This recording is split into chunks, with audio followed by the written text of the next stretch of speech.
चलिए जानते हैं देश दुनिया की महत्वपूर्ण खबरों को सिर्फ 5 मिनट में। पर इससे पहले आपने अभी तक हमारे चैनल को सब्सक्राइब नहीं किया तो सब्सक्राइब कर लीजिए और बेल आइकन को भी दबा दीजिए ताकि ऐसी ही लेटेस्ट न्यूज आपको मिलती रहे।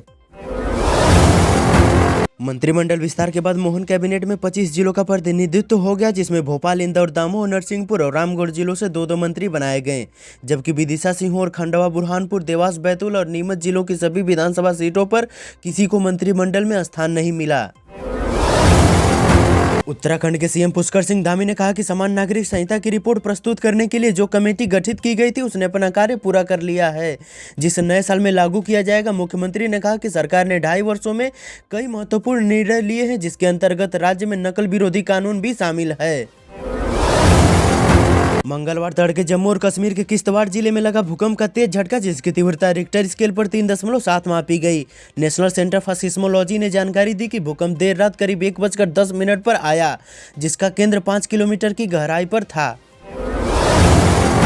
इजराइल के प्रधानमंत्री बेंजामिन नेतन्याहू ने कहा कि हमास द्वारा गाजा पट्टी में बंधक बनाए गए नागरिकों को वापस लाने के लिए हर संभव प्रयास किया जा रहा है।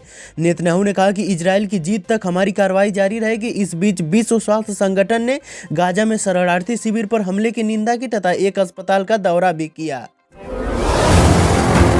कर्नाटक में हिजाब पर लगे प्रतिबंध को नहीं हटाने पर असदुद्दीन ओवैसी ने कर्नाटक की कांग्रेस सरकार की जमकर आलोचना की। उन्होंने कहा कि राज्य में 7 महीने पहले कांग्रेस की सत्ता आने के बाद भी हिजाब प्रतिबंध नहीं हटा।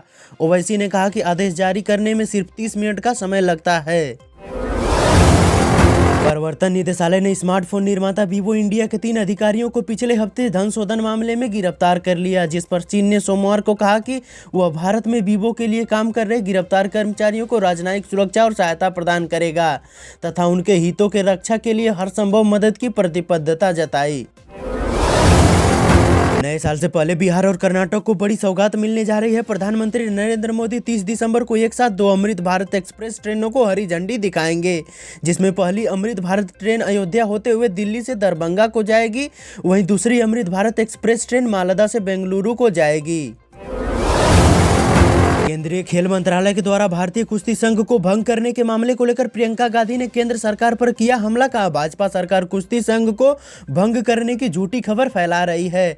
कुश्ती संघ को भंग नहीं किया गया है, सिर्फ उसकी गतिविधियों को रोका गया है ताकि भ्रम फैलाकर आरोपी को बचाया जा सके।